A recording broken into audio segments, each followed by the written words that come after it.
All right, good afternoon, everyone, and thanks for joining us on another edition of our Google Plus Hangout for our channel's theme. And today we're looking at Nigeria's exit from recession. Yes, for 5 consecutive quarters, Nigeria's economy has been contracting, but then this time around, it didn't. It actually grew by 0.55%. But we're looking at joining us to look at this issue today. We have Lloyd Atiku, who's the lead research at Budget. Thanks for joining us. Thank you for having me once again. And we also have Tunde Leye. Tunde Leye, actually, he's a banker and he's also an author. Thanks as well for joining us on the program.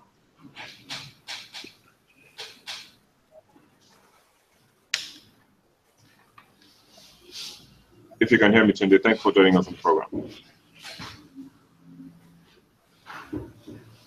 Okay, Tunde is having issues getting to hear us. But Tunde, if you can you hear us now? Yes, I can hear you now. All right, thanks for joining us on the program. Thank you for having me.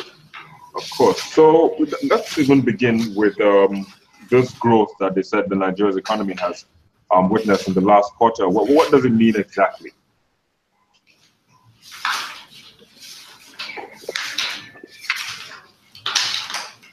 Tunde? Is that for me?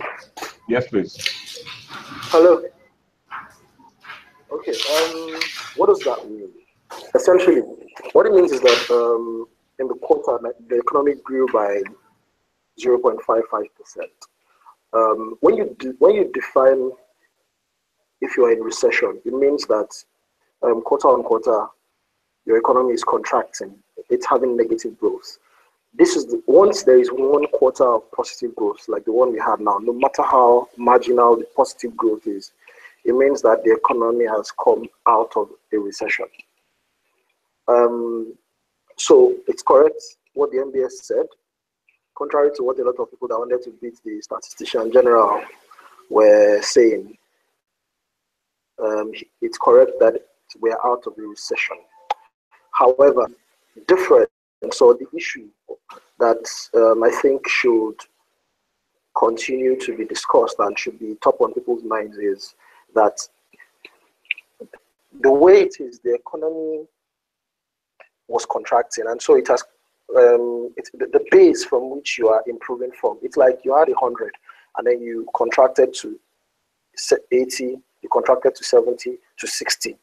If you now grow by 0.5% from 60, maybe you go to 61. You are not yet at the 100 that you started out from.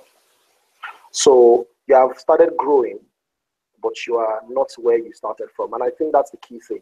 The economy has contracted significantly. There's an analysis that was released by SBM Intelligence that I looked at, where they pointed out that when the economy started contracting in the first quarter of 2016, it contracted by 0.67%.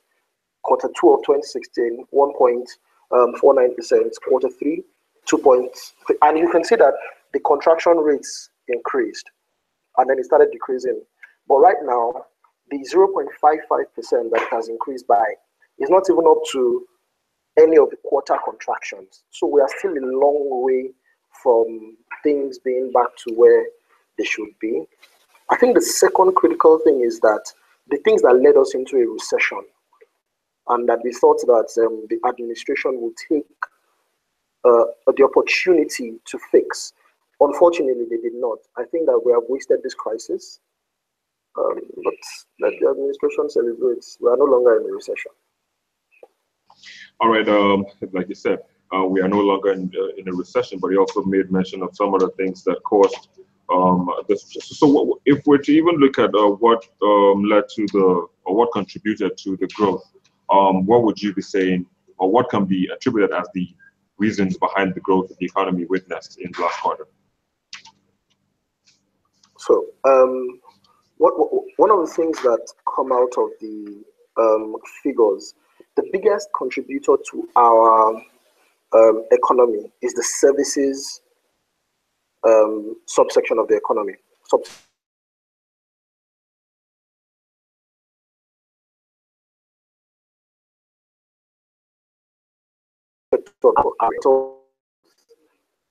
That sector still grew by 0.80%. All right, so Tunde, I lost. Sorry, Tunde, I lost you for a bit there. Can you come again? Can you begin from where you started talking about? All right, I said that. Yeah. If you look at the disaggregated figures, for example, the services subsector constitutes about 54% of our economy, if I'm not mistaken. And if you look at the figures, you will see that that sector has not started growing. As at even in this quarter where we came out of the recession, that sector still contracted by 0.85%. So it had negative growth of minus 0.85%. What that means is that the largest contributor to our economy has not started growing. What has been responsible for this growth uptake is that oil and gas has turned around. There's been some growth in agriculture. But the biggest contributor to our economy is not yet growing. We have not turned around or done the critical restructuring, so to say, to use the cliche, of our economy that we thought that this recession, the habits that led us into a recession are still very much there. The moment things turn around again, just slightly, we will go back, we'll be headed back into a recession. Well, I hope that doesn't happen in the next quarter. But then, Atiku, let's get to hear from you. Even though your picture is a pretty good. Okay, I was going to see your picture is a bit dark. So we actually first of all looked at the growth, the 0.55%, and then we're also looking at what could have been responsible for this growth. Tunde actually gave us a piece of his mind on what he thought actually contributed to the growth of the economy in the last quarter. But in your own view, what do you think were those reasons?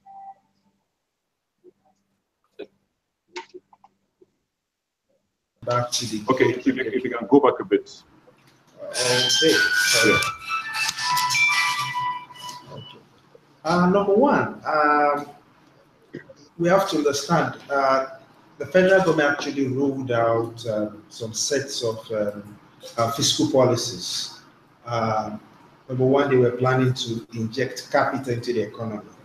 In 2016, most part of 2016, nothing really happened. If we look at the numbers for 2016, about 176 billion was actually spent on capital items, despite having this one-ton huge budget. So it has absolutely nothing to do with the fiscal injection that we have. Of course, the first 2 quarters of this year, 2017, the money started rolling in, but not to the magnitude of actually offsetting the other things. But notwithstanding that, I think one of the critical elements, for instance, if you look at the manufacturing sector, it actually grew by almost 11%, if I'm right. The first key thing is this: the manufacturing sector, and if you look at the subsector itself, and you look at the subsector that actually grew within the manufacturing sector, of course, we still had some that were still struggling. They had a lot to do with the sector that, number one, they've actually gone to a point where it's impossible for them to go beyond that point. Of course, it doesn't mean that they cannot dip more.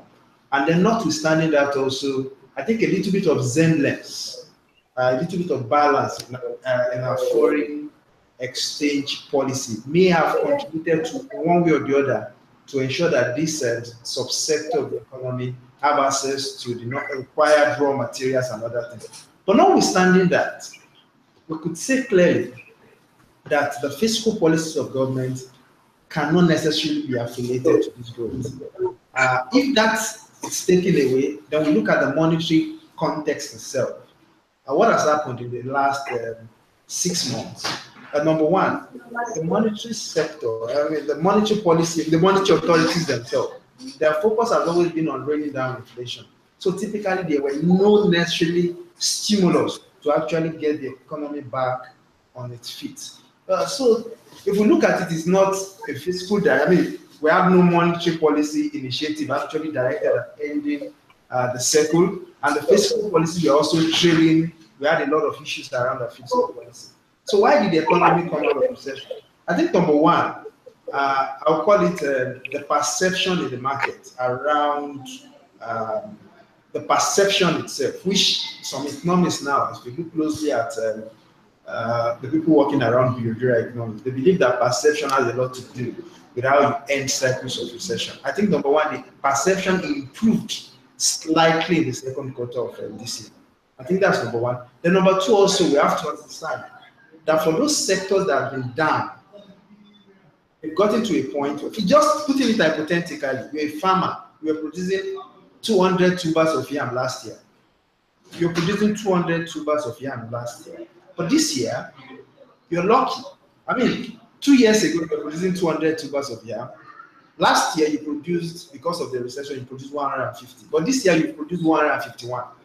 It doesn't actually mean that the pressure that you are undertaking, I mean, that's actually pulling you down as a separate. It's just that you've gotten to a point whereby we feel we've actually seen the peak. I mean, we've actually hit the rock bottom, to put it in clear terms. So I think, whether we like it or not, there are some policy initiatives of government that help in improving the perception of the market and then help us push up the second quarter. But notwithstanding, the headwinds still remain. Number one, our oil economy that we rely so much may have improved because of government's policy going to the Niger Delta and trying to stabilize everything, talking to the Avengers and other things, helped the oil sector grow. And then they say the effect would actually resonate across the economy. But notwithstanding that, if you look closely at the numbers for last year, the total revenue of the federal government from the oil economy was just 697 billion. We spent about 1.3 trillion servicing debt. So there are disconnections there. So we can't really say this and that until we begin to observe patterns as we move along. So after the figures of this year comes out, I mean, for this quarter comes out, and then by next quarter, we can now say, okay, it's because of these policies and these policies that really this happens, and really that now. All right, Lloyd. So some people actually attributed this to one of the, because there are no fiscal policies, but they said the injection of the intervention, the forex intervention by the CBN, also contributed to this growth. Do you agree? Well, to a particular degree, people could say that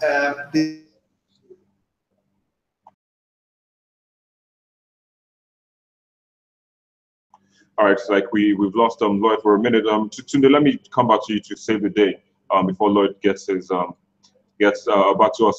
So he talked about policies. First of all, do you agree that there are no government policies to stimulate the economy? I agree with him, yes.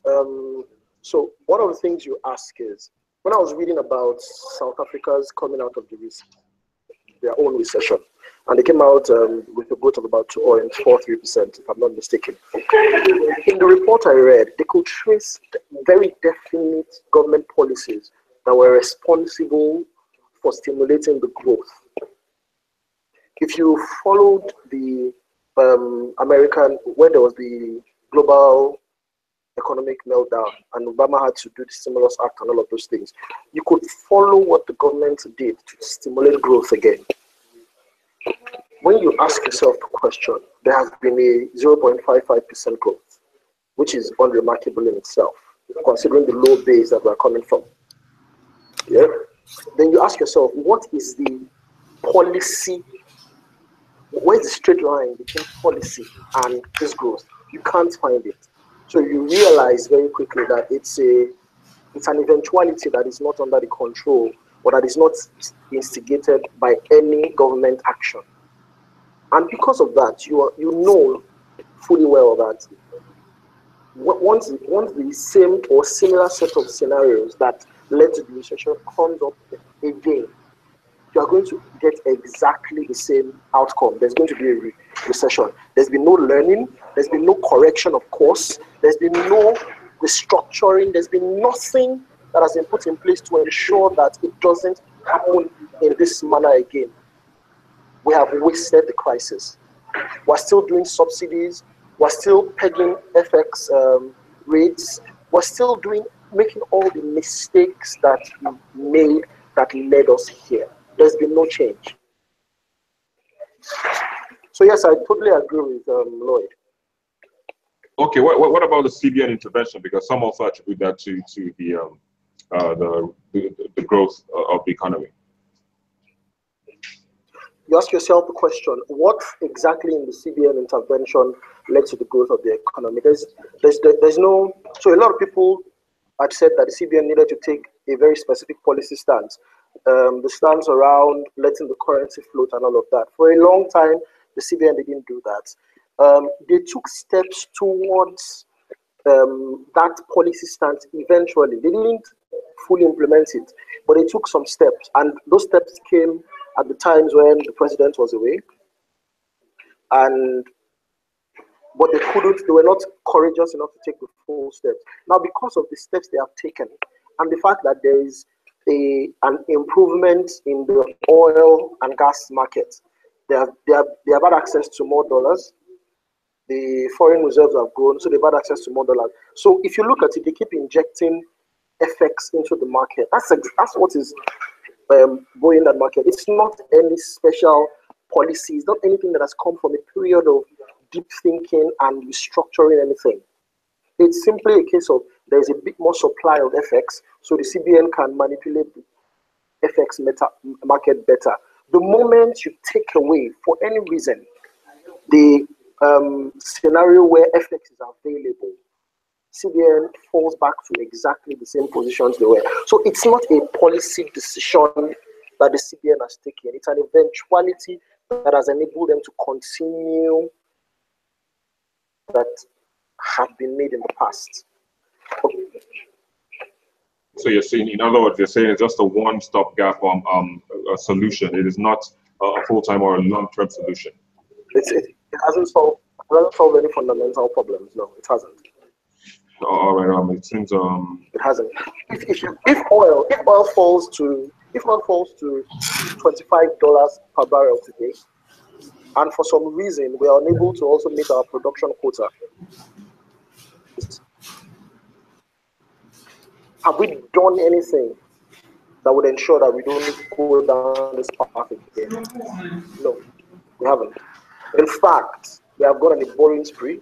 We have been fiscally irresponsible.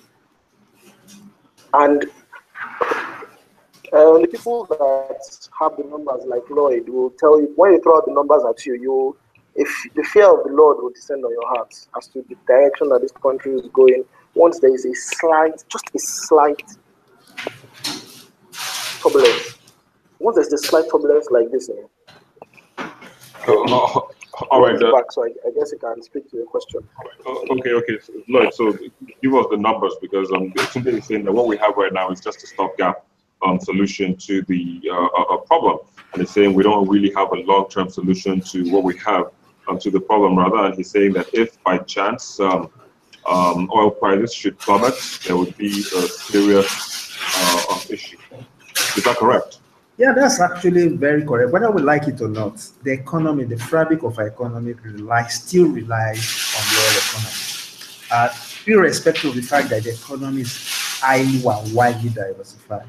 In fact, 92% of activities that happen in Nigeria today happens in the non-oil sector. But notwithstanding that, if we look closely at the entire public finance structure, number one, the budget of the government itself, the revenue of government, flows and emanates and connects strongly to the oil economy. For instance, I'll give you an example. The entire trade infrastructure of Nigeria, whether we like it or not. There's some activity going on in your background. Okay. Is it something we can hold on for a bit? Yeah, I think it's now okay. Yeah, perfect. Okay, all right. So just come again. Sorry about that. Okay. The first thing is this: the economy of Nigeria is widely diversified. 92% of activity happens in the non-oil economy. Why the remaining, the remaining 8% is about the entire infrastructure of the oil. But number one, if you look closely at the numbers and see the connection, the links in the variables of the economy, the first thing we need to look at is the entire public finance structure of Nigeria. Now, if you look at the non-oil revenue of government that everybody's looking at, the first one that comes to mind is the company income tax. That's the CIT. Whether we like it or not, the CIT is strongly connected to the oil economy. Businesses cannot operate effectively when the oil economy is down, because they can't have access to raw materials, they can't have access to spare parts. So the entire infrastructure of the manufacturing sector and the associated service sector serving that sector comes down instantly. Now, when we go again to trade, our trade economy, that means import and export, relies on the oil economy. And whether we like it or not, the oil economy comes down. We enter into that big hole. Now, if we even go deep into the agricultural sector, the agricultural sector is a wonderful sector, but we have to look at it also. The fertilizers farmer, because it's largely sustenance. That's what we're doing. So if we look closely at the numbers again, one of those biggest issues is that if we can't have this oil revenue, the dollars, the petrodollars from oil, we can't have access to equipment, we can't have access to fertilizers, things like that, herbicides. So the entire infrastructure of that sector again suffers. And then one step further, whether we like it or not, the era of oil is going and is gone. One,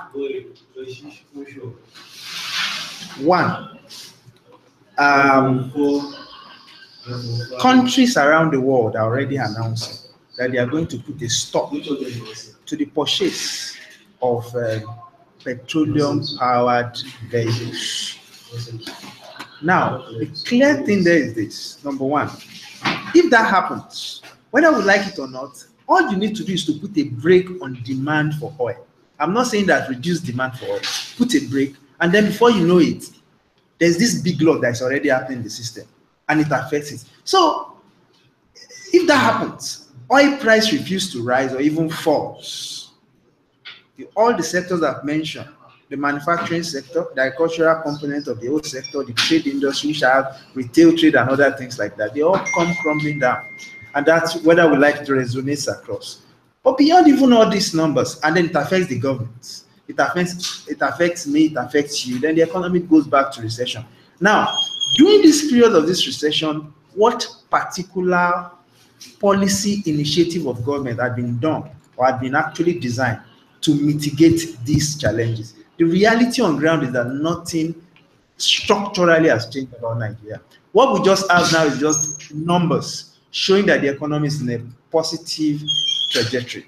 Now, the biggest challenge to this is this. If the economy is going on a profit trajectory, of course, you could actually fan up a little bit of sentiment and everybody's happy. But what happens if the oil economy goes back and the perception reverses? Or what even happens if the oil economy even stabilizes but perception gets back to the reality on the ground?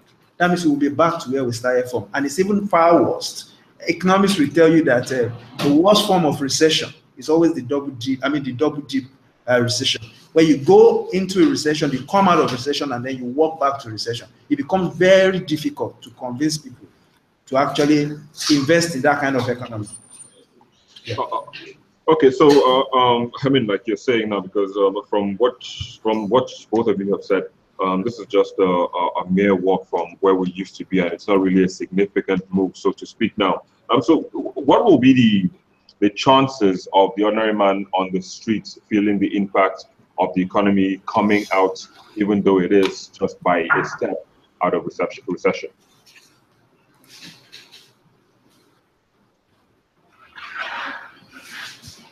Lloyd. Okay. If you look closely at the ordinary man, of course, people will look at things immediately.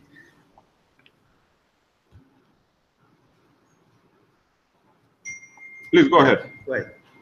Go ahead. Okay, Tunde, you were trying to say something. Okay, sorry. Hold on, Tunde. Please come again. All right, go ahead, Tunde. Hello? Yeah, all right. We can hear you now. All right. So I was saying that the GDP numbers that have been released, those are macro numbers, and they're fine for macro level things. But if you want to look at what impacts the ordinary man on a micro level, then you begin to look at the CPI, the inflation trends. And if you look at the inflation numbers that we had, food inflation is still extremely high. And that is what hits the ordinary man's pockets the most. So, considering the fact that that is still there, it will take a long time before the ordinary man can start saying, hey, I'm feeling anything positive right now. It will take a long time. Yeah.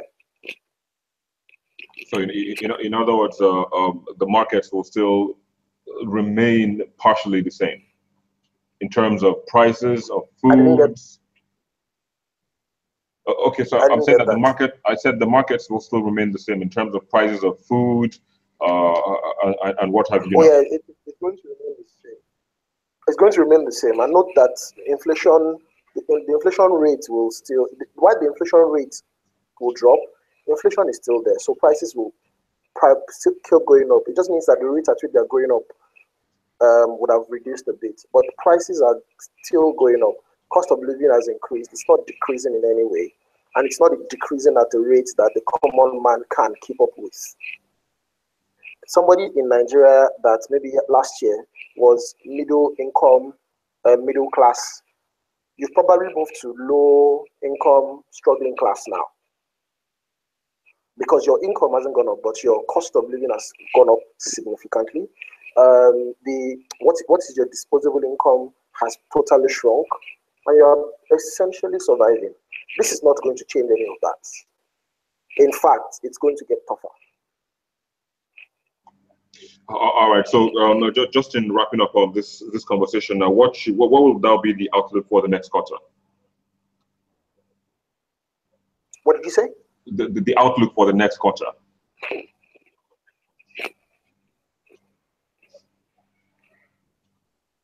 Yeah, go ahead, Tunde. I'll come back to you. I'll get Lloyd some reaction. So what's your reaction in terms of outlook for the next quarter?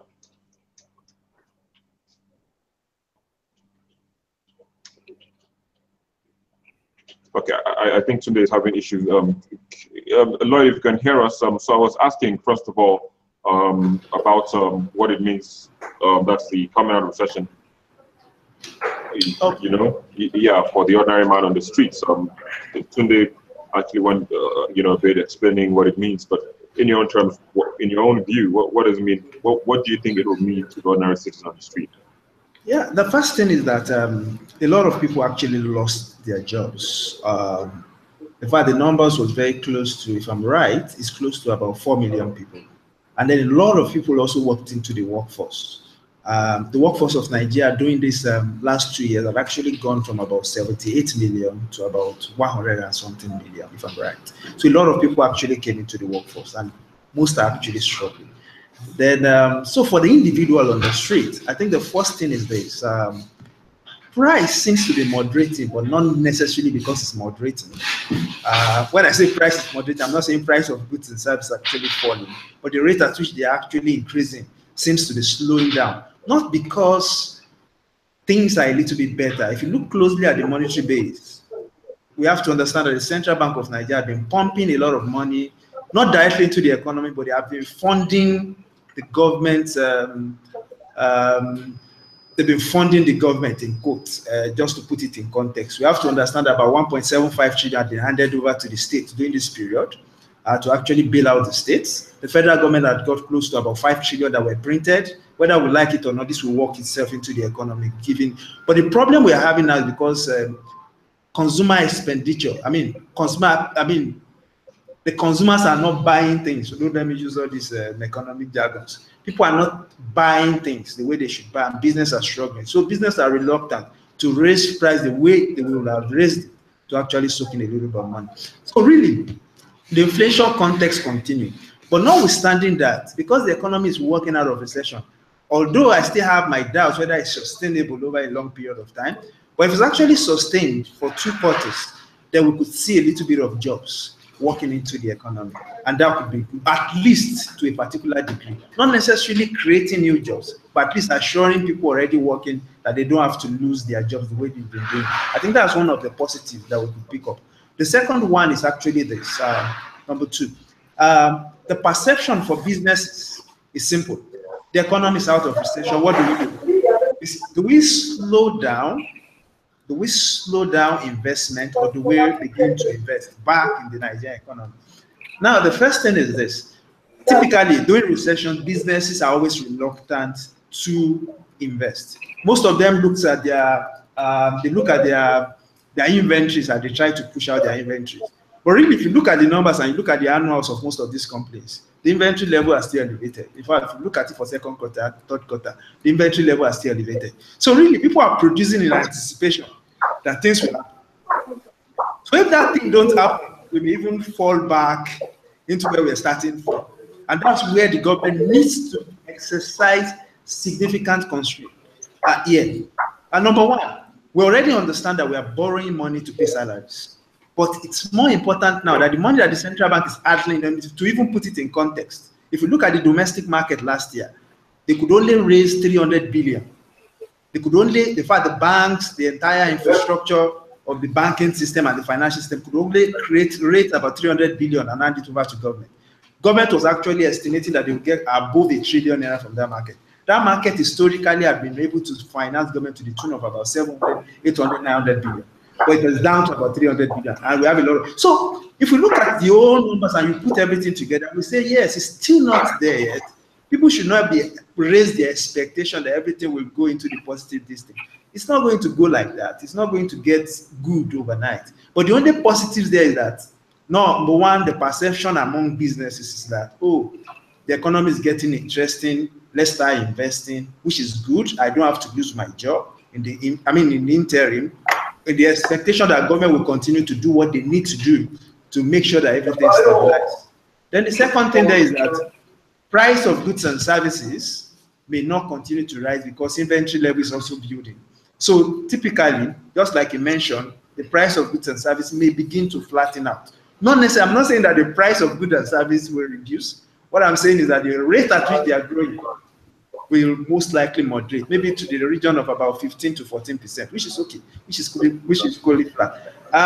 Then moving over into other issues around fiscal repeat. I mean, there's a problem within the Nigerian economy that even the revenue projections of governments, what business are anticipating, will they even come to pass? That's a big issue. For us, we think clearly that the economy in the next 2 quarters will most likely be playing along the way it's playing. If we don't slide back to recession, we have a very minimal growth. And minimal growth in Nigerian context is anything below 4%. If the economy goes above 4%, then definitely everybody can jump where, things are not happening back in the economy. But we don't think so. We don't think the economy is even going to grow above 2%. And that is until the economy begins to grow above 4% per annum on a quarterly basis. Now where the people on the street can now begin to feel the impact. I think that's just a quick summary of what we see ahead. All right, very much. Thank you, Lloyd, for joining us from Lagos, Nigeria. Tunde, let's also get your own prediction in terms of outlook for the next quarter. Okay, I think Lloyd has distilled it very, very well. But a couple of perspectives from me. First is that, so I'm curious around how we're going to navigate the debt trap that we're currently setting ourselves into. I think for me, that's what scares me the most, you see, because we're working ourselves into a position where we're getting back to Paris Club level type debt. And I do not see the world or the financial system indulging Nigeria the way they did with the Paris Club debts. That's one big problem that is looming.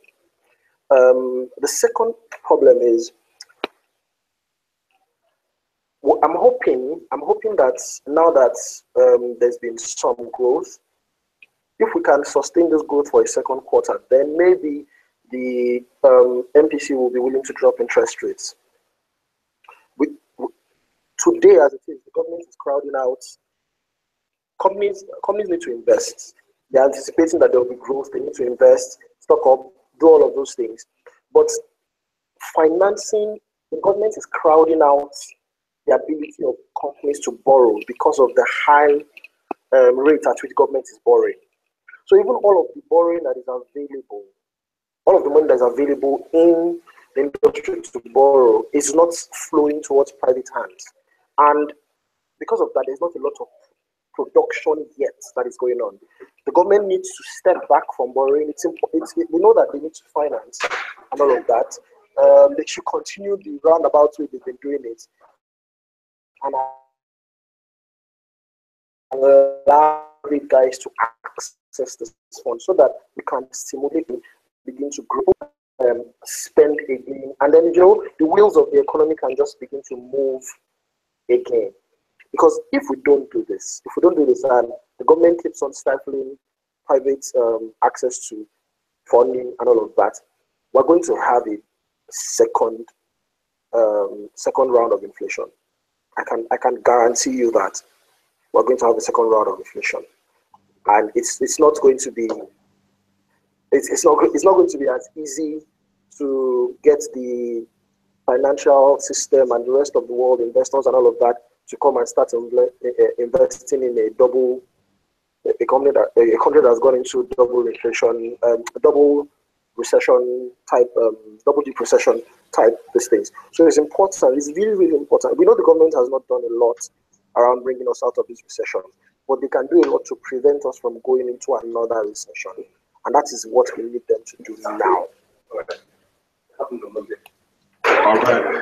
Thank you. Okay, very well, Tundile, thanks for joining us. You also joined us from Lagos, Nigeria. You are an author and also a banker. Lloyd also joined us from Lagos, Nigeria as well. Thanks as well for joining us. But then we have to leave the conversation here. It's Google Plus Hangout for Nigeria, for Google Plus, my bad. But then we also hope that Nigeria doesn't fall back into recession the next quarter. Hopefully we'll see that 4% growth, which we believe will continue on the next quarter and the upper one until the ordinary man on the street feels the impact of Nigeria exiting recession. But then thanks once again for those of you who watch us via our YouTube stream. Thanks as well for being a part of the program. We wrap it up here, and it is a Google Plus Hangout for Channels Beam. I'm Victor Matthias.